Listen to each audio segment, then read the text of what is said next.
Okay, good evening, everybody. So welcome to those who are joining us for the first time, and a welcome back to all the regulars. We're breaking the chain again, although officially this is the unbroken chain, where every Tuesday night we meet and we discuss one great Jewish personality and get involved with a little bit of their background, when they lived and who they were, but more so their contributions and their ideas that have been accepted as part of the overall tapestry of Jewish wisdom. So that's what usually we do. However, tonight, because we have Simchas coming up in just a day, tomorrow evening, I thought we would take the opportunity to speak about Simchas. And in order to do that, we have to take a couple of steps back. The goal is to try to get the big picture of this Jewish holiday season from Rosh Hashana, Yom Kippur, Sukkot, Shmini Atzeres, and Simchas Torah. Get a feel for the flow of how they relate to each other, and then hopefully share some deeper ideas into their meanings. Sounds good? Okay. Like all Jewish holidays, pretty much they're all the same. They're all the same. The only difference is where and what are we eating. Shavuos we have cheesecake. Hanukkah we have latkes. Pesach time we eat matzah. Sukkot time we eat in the sukkah. So not entirely true. And there are many differences as well, besides the food and where we consume the food. I'd like to share with you some vocab words that do not belong in your Jewish dictionary. According to me. Feel free to argue. Feel free to argue. Good evening. Okay, number one, you ready? Ritual. Take a ritual, crumble it up, and throw it in the garbage. Okay. Number two, symbolism. No symbolism. Number three, tradition. Tradition can be good, but if it's used in the fiddler on the roof sense, then it's no good.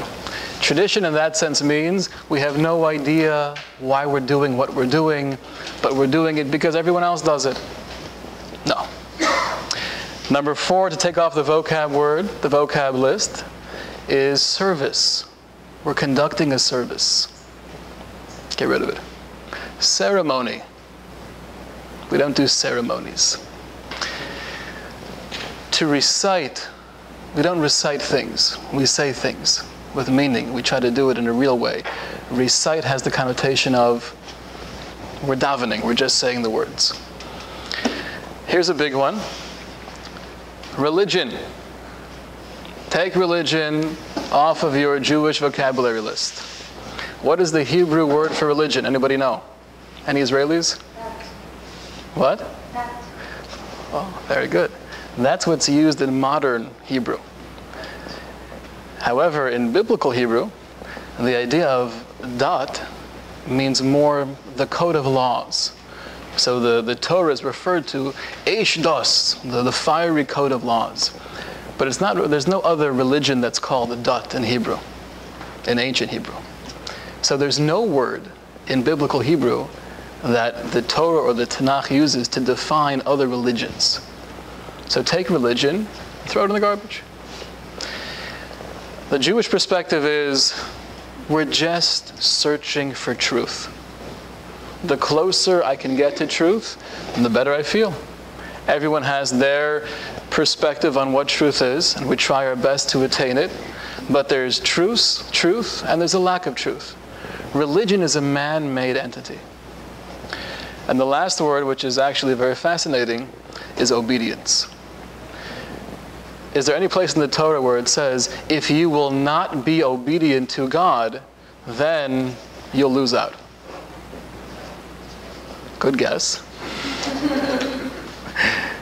So there are many places where it says, V'im lo tishma'u. But literally translated that means, if you do not listen. The Torah says, if you listen, then you will prosper. If you choose not to listen, you won't prosper. But the word obedient has the connotation again of, I'm just subjugating myself. There's no humanness in this. It's just kind of the denial of the self, bowing my head into the service of my master. Not a Jewish idea. So a couple of vocab words to take off the list, and I think as we approach the whole idea of a holiday, a Jewish holiday, not using these will be very central to developing a deeper understanding to what the holidays are all about. Sounds good? No ritual, no symbolism, no tradition in the fiddler on the roof sense, no service, no ceremony, no recite, no religion, no obedience. Are you a rabbi? It almost sounds like the John Lennon song. Imagine all the world. It's a beautiful song. If you would change a couple of the lyrics, it's a beautiful song. It's too bad. Okay, now we can begin. What is the objective? What is the goal in remembering the past? Which is pretty much what every holiday is, with one exception, which we'll get to. Is there any relevance in remembering what took place in the past? To carry on for the future or to enhance the present? But if the only goal of looking back into the past is to know history, worthless. The whole idea, at least in Jewish philosophy, of gaining a knowledge or an insight from history is to hopefully use that to enhance the present or the future. So anything we're trying to remember or observe or recall on any holiday, it's all with the focus of how does this affect me here and now, living in Boca Raton, Florida, 2014. Now, there are two views of time. And this is somewhat subtle, but I think it's very helpful. The Jewish view of time is always a half an hour late, right? Jewish standard time. But the Jewish view of time is actually very different than the secular view of time. The secular view of time is linear. Basically, we view it conceptually as a line that keeps on continuing. And therefore, if we're here in the year 2014, even though it may be the same date as the year 1460, but there's really no connection between 2014 and 1460. It's the same date. It's an anniversary. It's a birthday. We recall what happened on this date many, many years ago. The Jewish view of time is cyclical. So if you could imagine like a slinky going like this, which means, and here's the catchphrase, time doesn't pass, but rather we pass through time. To say time passes by is not a Jewish idea. Time is a reality. It was created. Before space and matter, time didn't exist. We've known this for hundreds of years.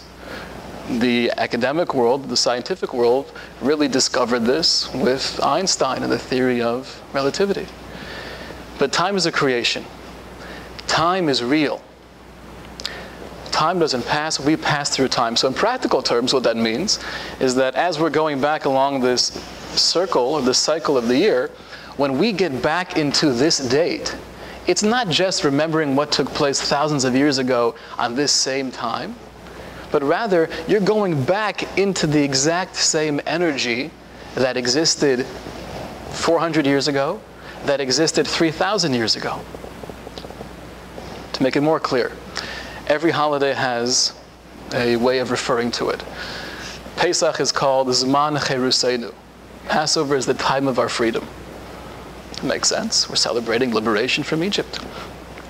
Shavuos is called the Zman Matan Toraseinu, the time when we received the Torah. Okay, remembering Har Sinai, the Mount Sinai experience. Sukkot is called Zman Simchaseinu, the time of our joy. So it's not just we're remembering a time of liberation, but right now as we begin, let's say Pesach, we now have the 15th of Nisan, the first day of Pesach. You're going back into a reality of liberation. It's in the air. It's easier to gain freedom from whatever we may be subjugated to during the time of Pesach than it is any other time of year. during the time of Shavuos. We're not just remembering the giving of the Torah. We're going back into that period. So it's in the air. The energy is there. And it's easier to reconnect with the Torah during those days of Shavuos than it is any other time of the year. When we get to Sukkot, which is called the Zman Simchas, the time of our joy, and we'll explore why we have the connection between joy and Sukkot, it means that it's easier to attain higher levels of joy at this time of year than throughout the rest of the year. You got it? Okay. Now, to get a running start, we have the Jewish holiday season, we had Rosh Hashana. Can anybody tell me what in the world is the goal of Rosh Hashana? What are we trying to accomplish?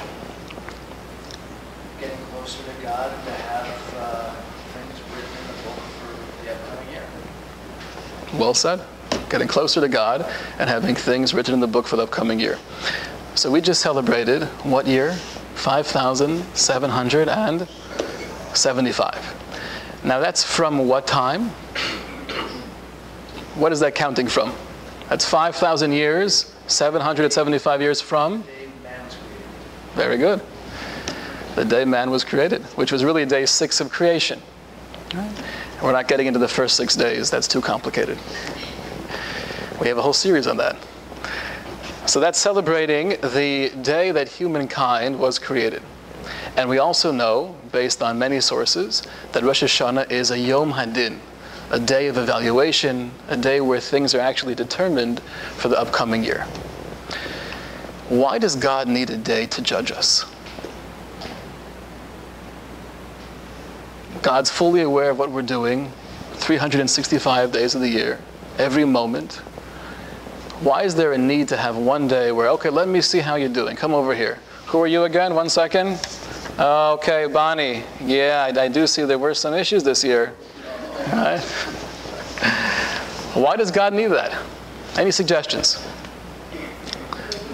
Because he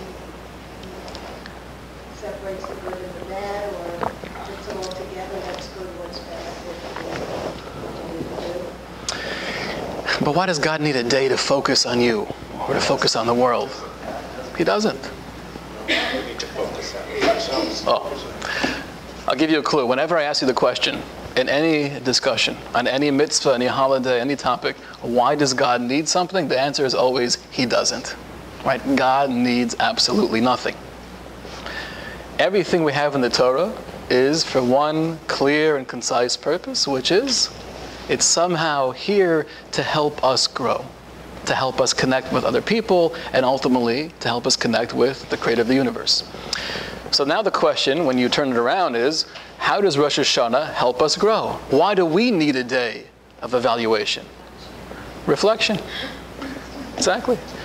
Instead of letting things pile up over many, many years, and then waking up many decades from now, let me think about my life. It's too late. Once a year, from the grace of God, we have a day that's devoted to, how am I doing? What can I improve on? And the main theme of the day is reinforcing some of the most basic concepts in Judaism. Namely, there's a creator of the universe. Nothing fancy. Basic ideas. We are the creations. We're here for a purpose. Things that we all know and love, and they're the foundations of everything we believe in. The goal of Rosh Hashanah is take time out, celebrate with the family that you're part of this purpose. We're celebrating with the family that we have a creator who created us out of love for our pleasure. And now we take the time, let me reorient myself. Let me clarify things. That's Rosh Hashanah. Okay. 10 days later we have Yom Kippur. Yom Kippur is what? Day of Atonement. I will add 2 more words to that list, to the vocab list we don't use. I don't like the word atonement, I'll tell you the truth. And with atonement, you have the word repentance. Ugh, don't like that word either.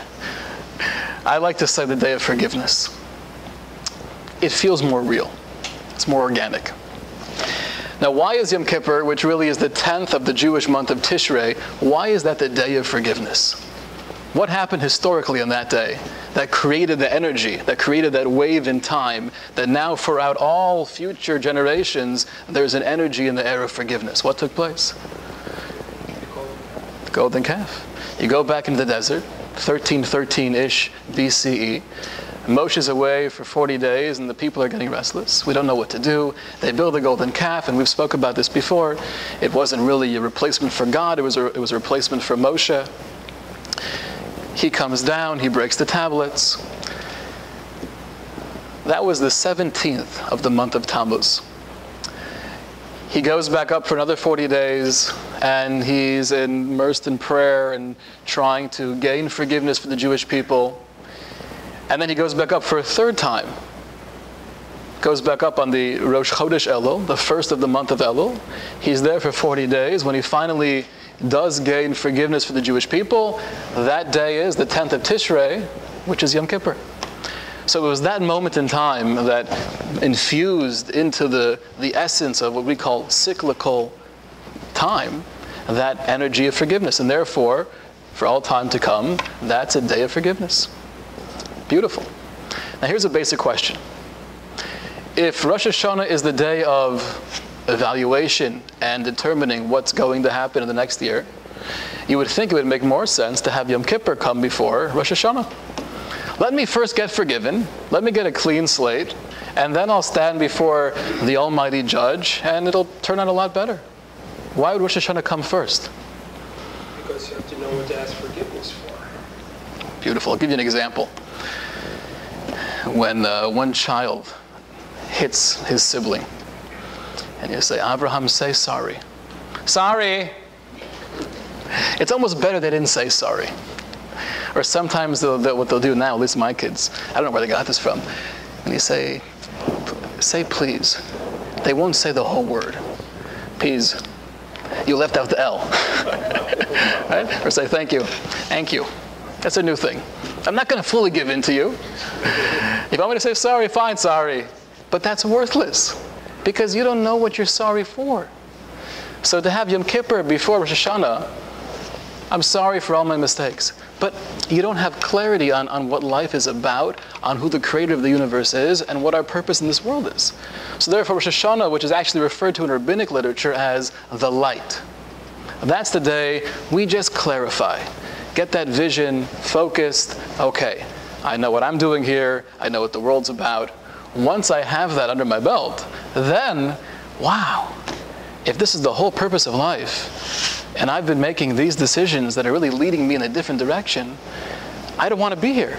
I want to get back on the path. I want to get back towards that ultimate goal. So that's why we have the order of Rosh Hashanah first, which is the light, and then we have Yom Kippur, the day of forgiveness. I can really feel bad about the mistakes I've made in order to hopefully improve, better myself, and move forward. Okay. Now I want to share with you quickly two complexities that we find within Yom Kippur. The first is as follows. On one hand, the Talmud says that Yom Kippur is the happiest day of the year. Who would have guessed that? Jeff, you would have guessed that probably. Starting with a clean slate. Okay. Who would have assumed that Yom Kippur is the saddest day of the year? Anybody? No, that's surprising. See, Yom Kippur externally is the most similar to Tisha B'Av. Tisha B'Av, which is the saddest day of the Jewish calendar. And we do similar things. We don't eat and drink all day for 24 hours. We don't wear leather shoes. So it looks pretty similar, but they're really polar opposites. Yom Kippur is the happiest day of the year. We're rejoicing in our opportunity to start fresh, a clean slate. Okay. On the other hand, what are we doing all day? Forgive me, for I'm a failure. I am a loser. I do everything wrong. I've sinned in many ways. I'll enumerate all 47 billion of them, right? So how is it the happiest day of the year if I'm literally beating myself up? How do those two things work together? That's contradiction number one. Okay. Number two. On one hand, we know that the point of Yom Kippur is to look back into the past, the decisions that we've made, the things that we've said, and feel bad about those mistakes and try to gain forgiveness. On the other hand, we find in the writings of the Rabbi Yonah, one of the great authorities of the 1200s, he says, the way to approach Yom Kippur is to view yourself as if you're a new human being. You didn't exist until now. It's a new day. You're a new person. You've done nothing wrong in the past. So how do those two things work together? On one hand, we're supposed to be thinking about the mistakes we've made and therefore feeling proper regret or healthy guilt and trying to move on. But on the other hand, we have the Rabbi Yonah telling us, assume that you're starting from a clean slate, you're a new human being. How do those two things go together? So two contradictions. Number one is, it's the happiest day of the year, yet I'm beating myself up. Contradiction number two is, we're looking back at our past and feeling bad about it, but at the same time, we're imagining ourselves as if we're starting all over again. The answer is very simple. When you beat yourself up, that's not a healthy thing to do. But if you say, I'm taking responsibility for the mistakes that I've made, I could have chosen differently. So what you're really doing is acknowledging that you have more power than you give yourself. I could be doing things differently. So it's true, therefore I feel worse about the decisions that I've made. But the flip side of that coin is, I could be doing a lot better. That's empowering. So therefore, even though I'm focusing on the mistakes, it's that very focus which brings a deeper sense of joy because I'm building myself up. I'm taking that time the whole day. I could be doing more. I do have the choice. I do have the ability to be striving for higher goals than I am right now. I'm focusing on my past mistakes, but at the same time, I'm viewing myself as a new person.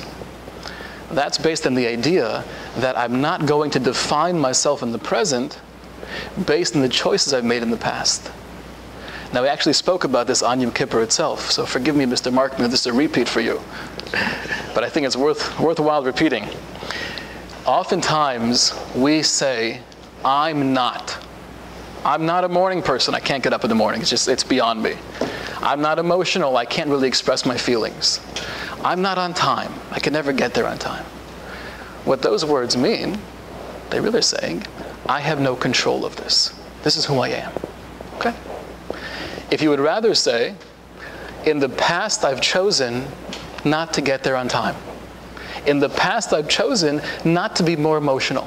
Now maybe for me it's more difficult. Okay, that might be true. But to say I'm not is a limiting of your potential. So that's how everything works together. On one hand, it's the happiest day of the year, and yet we're recognizing our mistakes. Those go hand in hand, because we're saying, I could be doing better. That's empowering. Right? I'm focusing on my past mistakes, but I'm also telling myself, I don't define who I am now in the present based on those decisions. I could be doing things differently. Question? Shouldn't we, isn't the fact that Hashem gave us the ability to do Shuvah, shouldn't we be happy about that too? Because the whole thing doesn't make sense. The whole concept of Shuvah. The whole idea of being able to, yeah, 100%. And I think that's part of the underlining joy. It's the joy of having the opportunity to do tshuva, which means to return to who I want to be, to return to that place where I'm closer to the infinite. And at the same time, I'm empowered now because I could be doing more. So that's the joy of Yom Kippur. Now we get to Sukkot. 4 days later, we have 4 days in between. Yom Kippur is the 10th of the month, and Sukkot is the 15th.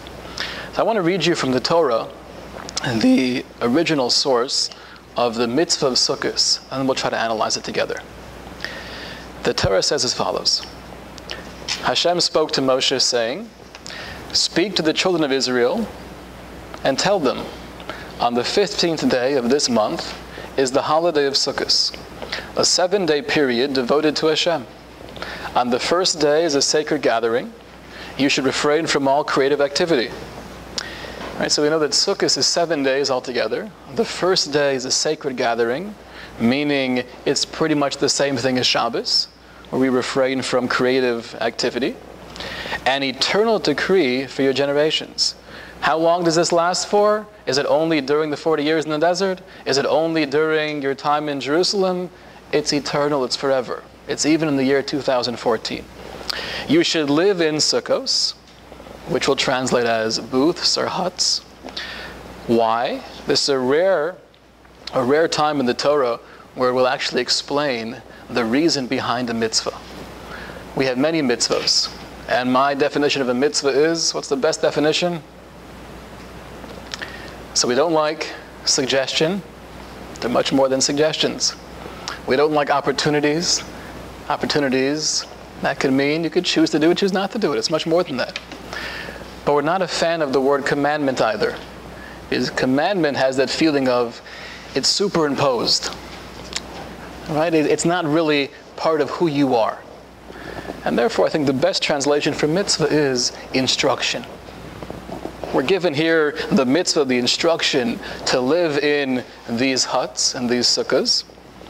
And it tells you why. So that your generations will know that I caused the children of Israel to live in sukkahs when I took them out of Egypt. I am Hashem your God. Very straightforward. It's not that straightforward. There's actually a debate in the Talmud as to what this means. One interpretation is, it means what it says. Live in little booths, and that way you'll recall that when you were in the desert, you had little booths to live in. The problem with that is like this. We should have a special holiday where we wear sandals and turbans and robes, because I'm sure that's what we wore in the desert. We should have a special holiday where we have to spend time at the beach, where we're on sand. Who cares the fact that I lived in a booth? Why am I celebrating that? Passover, it makes sense. We're celebrating that miraculous event of the liberation from Egypt. So therefore, the second opinion says, what we're really remembering when we sit in a sukkah during the 7 days of Sukkot is not the physical booths in the desert, but the clouds of protection. How do you survive 40 years in the desert? We can't make it for an hour if it's up to 75. So how do you live in the desert for 40 years? It's very simple. There were clouds of protection, known as ananei kavod, or clouds of glory.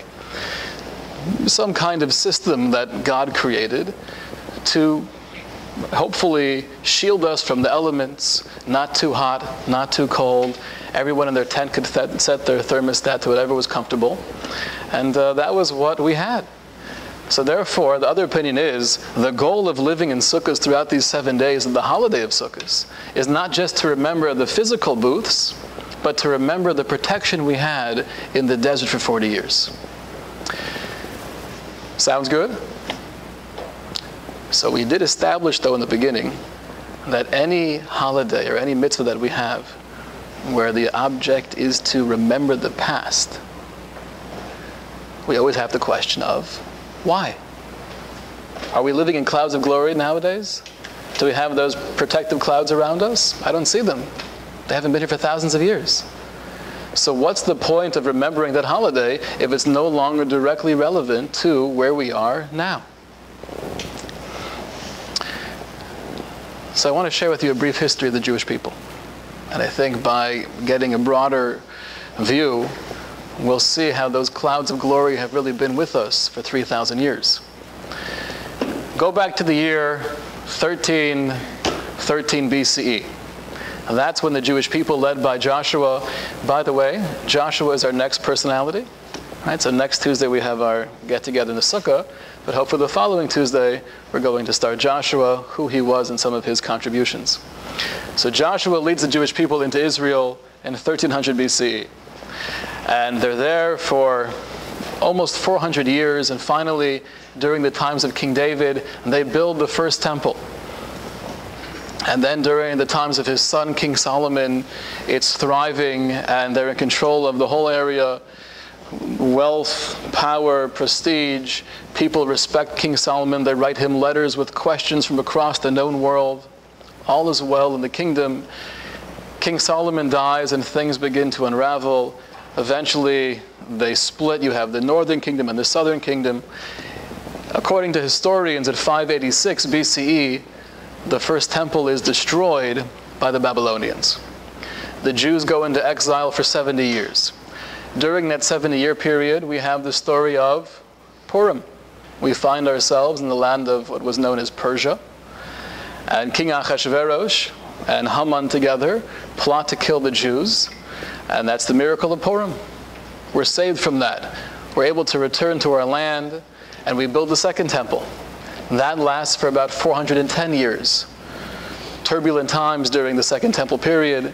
Eventually, though, we have the Greeks who take control, and at around 167, they ban Judaism. They restrict us from practicing all of the basic mitzvos of circumcision, of public teaching of Torah.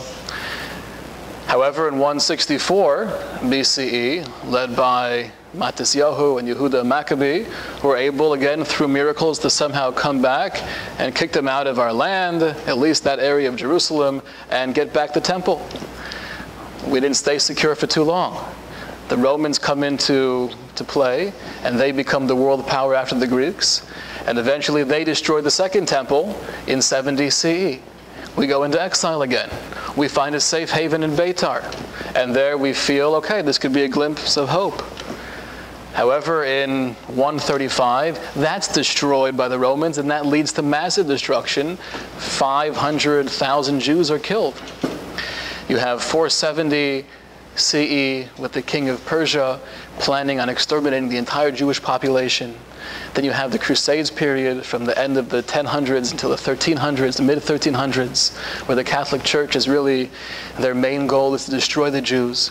1348 rolls around, we have the Black Plague in Europe. It was started in France and Italy, and they thought they could contain it. They were wrong. They were dead wrong. Between 30 to 60% of all Europeans died in the Black Plague. Right? It's estimated that around 100 to 150 million people died. The world's population at that time was only around 450 million people. Who was to blame for that, of course? The Jews. That's what happened. They poisoned the wells, of course. And there were massacres in many, many Jewish neighborhoods all across Europe, blaming the Jews for the Black Plague. And we can go on like this for another 4 hours, of all of the people and governments throughout history leading up to the 1900s, where we don't even have to get into that discussion, and the rise of Hitler and Nazi Germany. Somehow, though, we keep on surviving, to the point where it's May 14th, 1948, and we return to Israel, which we've spoken about in the past. One of the greatest miracles of modern times. The only time a nation has been exiled twice from its land, and somehow it comes back. What was more miraculous is the fact that that was predicted in the Torah more than 3,000 years ago. However, when we get back there, May 14th, 1948, all of our Arab brothers and sisters welcomed us with open arms. Come, join us. Let's live together in peace and harmony. Let's play hopscotch. The next day, you have many Arab nations come together with the sole intent of killing the Jews. The Arab League says this statement: "This will be a war of extermination and a momentous massacre." That was the goal, extermination. If you look at the numbers of how many Jews were fighting against how many Arabs, just looking at the guns that they had nothing. You had Holocaust survivors, weak, frail people trying to defend a land they just won. What chance do you have of surviving that war? Zero. Somehow we do. Things are rocky. We get to 1967. I have here an amazing chart that I found at a gas station. You'd never know what you'll find at a gas station. Actually not. The owner happens to be Israeli, and he has many books out about Israel, and this was one on the Six-Day War. I was looking through it, and we had a nice conversation about the Six-Day War. And there is this chart at the back of the book, an amazing chart. I could pass around afterwards. But I'll share with you some of the numbers. Just adding up the combined Arab forces against the IDF. You have 643,000 men in the combined Arab forces, and you have 300,000 men in the IDF. That's more than double. When you look at the The Air Force. You have 1,090 planes in the combined air forces. You have 350 planes in the IDF. When it comes to the ships, 205 ships. Israel had 19 ships. Tanks, 2,700 tanks in the combined Arab forces, 800 tanks in the IDF. I've spoken to people in the Six-Day War, and people who were in the Air Force during that time, a good number of them actually became significantly more religious after the war. And I've heard this from more than one person, that what they did is when they found out that Jordan and Egypt were getting together and their plan was to blow them off the face of the earth, so they had a preemptive strike. They send their planes before the Egyptian planes take off from their Air Force, and they hit them while they're on the ground. The problem was they didn't have nearly enough missiles to hit every plane. So you had to be that accurate of a shot where you're aiming between two planes on the ground, hopefully to destroy them both. And miraculously, in the time slot of a couple of hours, they destroyed hundreds of planes. That itself was the victory. So we could always say, Moshe Dayan, he was a great general, and he was. And we could always say, oh, the Arabs were so foolish and all the mistakes that they made, and maybe they did make mistakes. But what's so strange is that this is a reoccurring theme throughout all of history. Somehow you could always point to Yehuda Maccabee. He was brilliant in warfare. He was a genius. Maybe he was. And the Greeks were so silly with their elephants. They were strong, but they didn't have good tactics. Maybe. But this keeps on happening over and over again. You look at the 1999 Scud missile issue. How many Jews died from all those Scud missiles raining in Israel? Something like that. It's ridiculous. The stories you hear about missiles that just didn't get anywhere near civilization, and many that did, for some strange reason, they didn't really explode. Oh, those missiles are so ancient, they don't really work anyways. I don't know what they were thinking. And you look at just what happened over the summer, where you have thousands of missiles raining in from Gaza. How many missiles hit in the middle of Tel Aviv, killing hundreds or thousands of people? Well, we had the Iron Dome. What do you expect? Right? You could always point to something. You always point to something, right? It's convenient. The idea is when we sit in a sukkah and we recall the clouds of glory, the protection that we had in the desert, it's not just about remembering what God did for the Jews 3,000 years ago, but it's looking back over all of history and saying those clouds of glory have been with us through every place that we've traveled, through Spain, through England, even though we were exiled from England in 1290 and from Spain in 1492, but somehow we survived. The clouds of protection have been with us, and they're still with us. The Iron Dome, clouds of protection.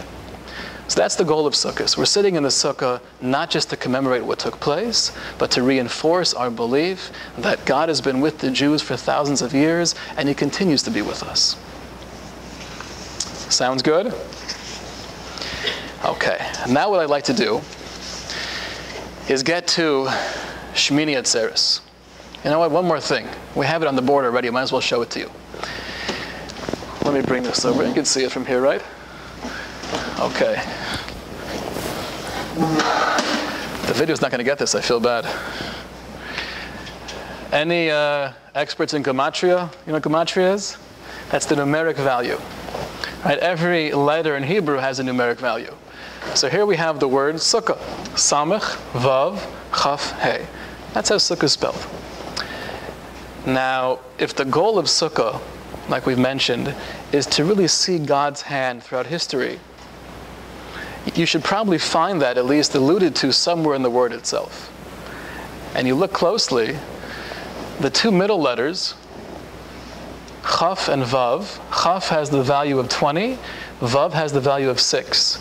Together, that's 26. What's significant about the number 26? That's the numeric value of God's name. God's name, when it's written out, we don't pronounce it, but the way it's written is Yud and a Hey, and then a Vav and a Hey. Right? So Yud is 10, Hey is 5, Vav is 6, Hey is 5. That's 26. So you have, interestingly, the gematria, the numeric value of God's name, here in the middle, kind of hidden in the word sukkah. And then when you take the two external letters, the samach and the hey, samach is 60, hey is 5, equaling 65. The way we actually pronounce God's name, when we're saying a bracha, we say Baruch atah, Ado, and then Noi. So that's Aleph, Dalid, right? Nun, Yud.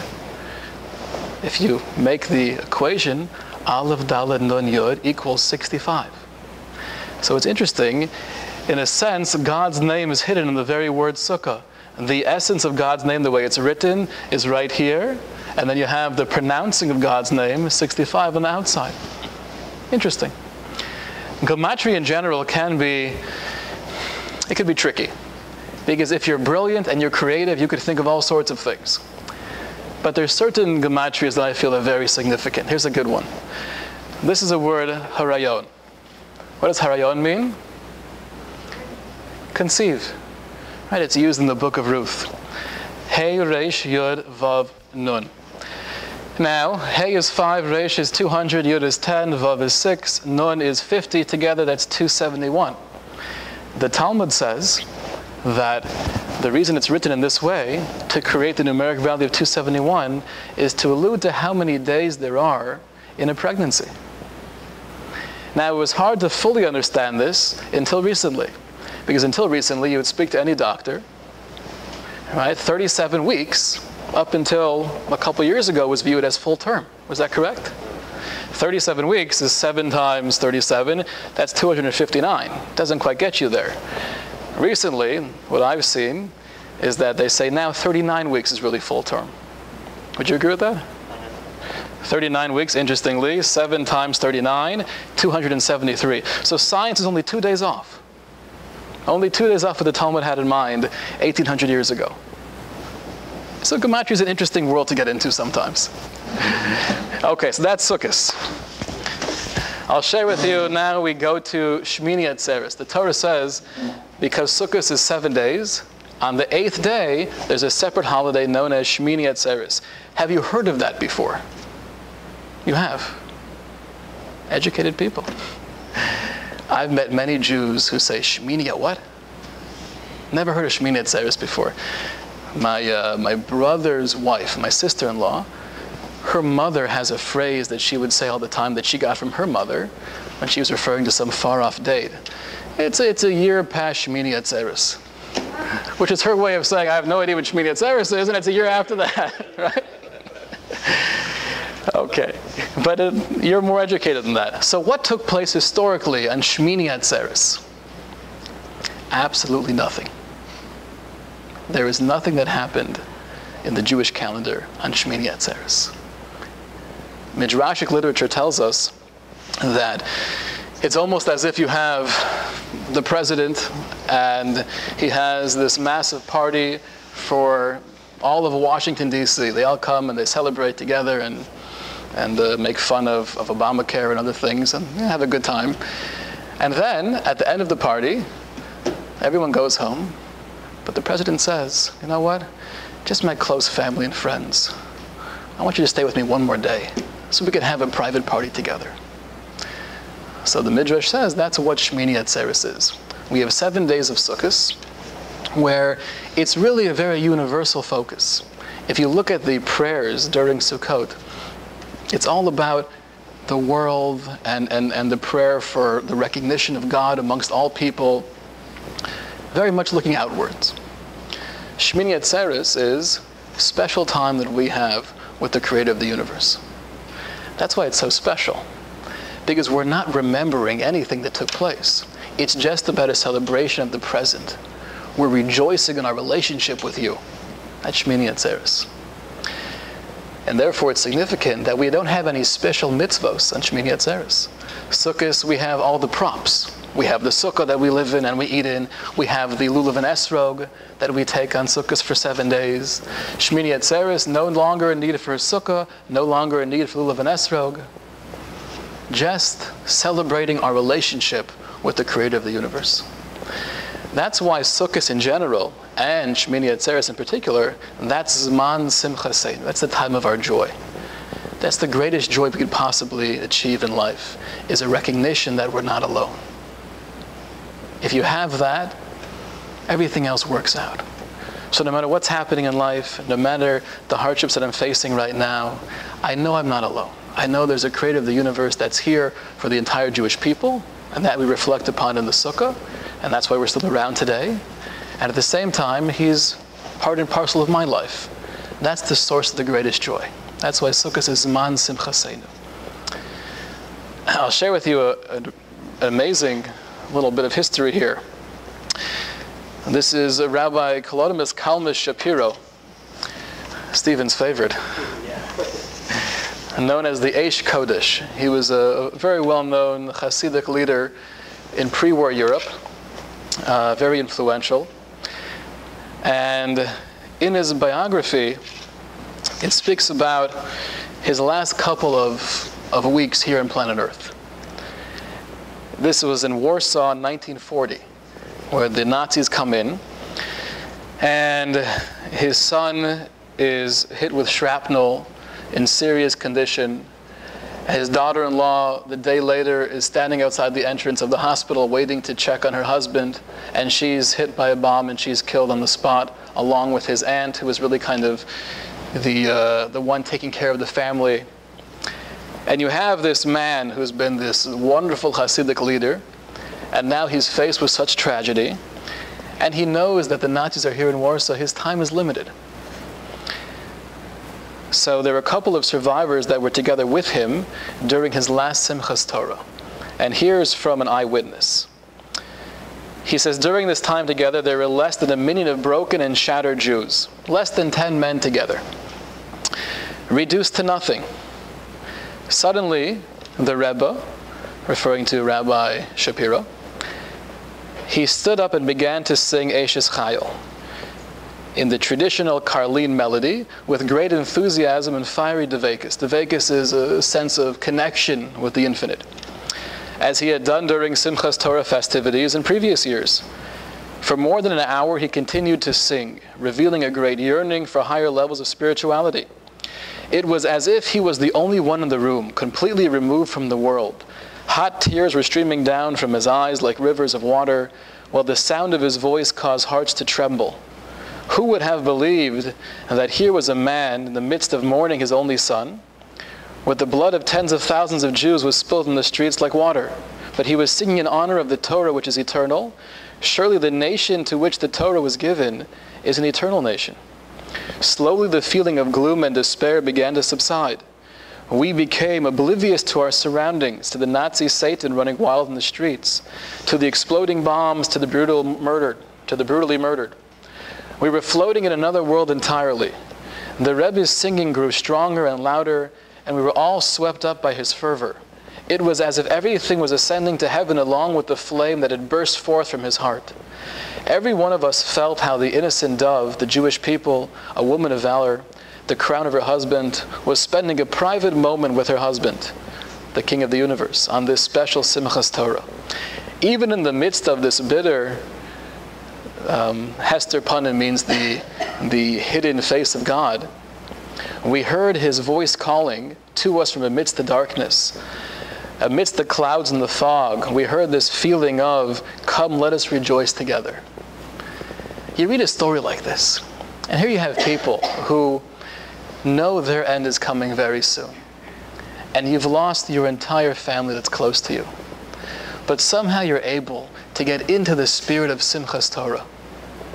Now, Simchas Torah is not a separate holiday. Simchas Torah is part of the holiday of Shmini Atzeres. This is very confusing, and it took me many years to get it myself. But Simchas Torah is not a separate holiday.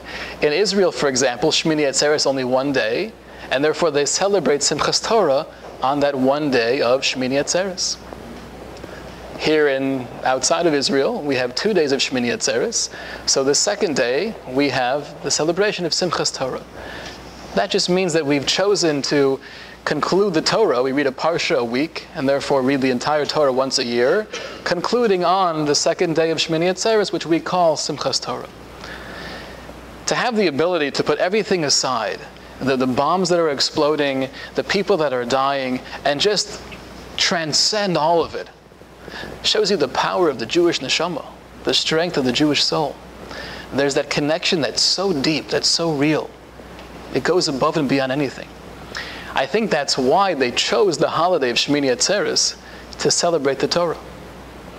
They could have chosen Shavuos. That would have made a lot more sense. Shavuos is the day we're actually commemorating the giving of the Torah. So why do you choose Shmini Atzeres? Because Shmini Atzeres is celebrating our relationship with God. And therefore, what better day to celebrate the Torah than on Shmini Atzeres? This is our vehicle. This is the way we connect with the infinite, is through the instructions of the Torah. Elie Wiesel, in his book, The Jews of Silence, have you read that before? It's a neat work. You know, he goes through his experiences in Russia. And he's there during the Cold War, and he was expecting to see Jews who had no connection to Judaism. He was expecting to see people who were almost anti-religious or were too afraid to express any Jewish sentiment. And he says, I'm here in Kiev, and it's Simchas Torah. And it was the strangest thing in the world. You have not hundreds, but you have thousands of young Russian men and women coming out from everywhere, celebrating in public Simchas Torah. And I couldn't understand it. And the vast majority of them weren't even religious. It wasn't about your level of observance. It was if you were a Jew, you would come out to this particular square in Simchas Torah and celebrate. And he said, I walked around the crowd and I was interviewing people and asking them, why are you here? And people didn't even know. They knew there was something about we're celebrating the Torah, and that's what a Jew does. A Jew celebrates the Torah. This is our connection to everything. So we have, to do a quick little recap here, the overview of when we approach holidays, not about ritual, not about symbolism, not about reciting prayers. It's about trying to be as real and as in tune to the energy of the holiday as possible. Because time is cyclical, we're not just recalling what happened, we're reliving it. And as we relive it, that means there's more of a potential, there's more of an ability for us to get into that zone. Sukkot time is the energy of joy. The Vilna Gaon writes, out of all 613 commandments or instructions in the Torah, the most difficult commandment is being joyful for 7 days of Sukkot. That's the most difficult commandment. Try to stay happy for 7 days. It's not easy. So that's the general idea of what the holidays are. And to get this little flow of the Jewish holiday season, not just about eating different foods in different places, but it's Rosh Hashana, which is the infusion of light, trying to clarify world, me, purpose, okay. Yom Kippur is that day of forgiveness. Not a fan of the word atonement or repentance. It's a day of forgiveness and returning to who I am and returning to the creator of the universe. And then we have Sukkot. Sukkot is a celebration of God's protection throughout all of history into the present time as well. Really, the crescendo of this whole flow is Shmini Atzeres and Simchas Torah, where there's nothing that took place back in history. There's no props right now. It's just the celebration of our relationship with the infinite, and hence we celebrate the Torah. Okay, I think we're ready to go. Rabbi Eisenberg said that for every couple there's a lulav and esrog. Oh wow, that's a big treat. So if anyone... Free lulavim and esrogim to go. If anyone would like a demonstration, I'm more than happy to show you what to do. So there's... What's that? So there's... Sure. There's 10 sets, so I guess one per couple, I guess. Is that... That works. Okay. Okay. Maybe we'll take 30 seconds here just to explain what the basic meaning is. We have 4 different species, and the mitzvah is during the 7 days of Sukkot to bring them together. You know, there are many levels of interpretation. I'll share with you one quickly, that they represent different kinds of Jews. So the esrog has a smell, has a fragrance, and it also has a taste. That represents the Jew that is both knowledgeable and practices Judaism. The opposite is the arava, the willow. There's no smell and there's no taste. That represents the Jew that really has no connection to Judaism. And then you have the myrtle, where there is an aroma but there's no taste. So you have the mitzvos, you're doing things but not super learned. And then you have the lulav which comes from a date tree. So there is a taste, at least, that the tree produces. So you have the wisdom, but there's no aroma. And the idea of bringing everything together is, when we're celebrating the protection that God has for us in the past and in the present, it's only through joining together. Not about my kind of Judaism versus your kind of Judaism, this level of religiosity, you're not good enough for me, you're too good. Right? What's considered in the middle? I'm in the middle. If you do one more mitzvah than I do, you're a fanatic. If you do one less, right, you're barely Jewish. So the goal of Lulav and Esrog is bring everything together. The way to celebrate the protection of God's divine presence is only with everyone. That's one basic message. Okay. Have a wonderful evening. Hopefully we'll see you next week. Thank you.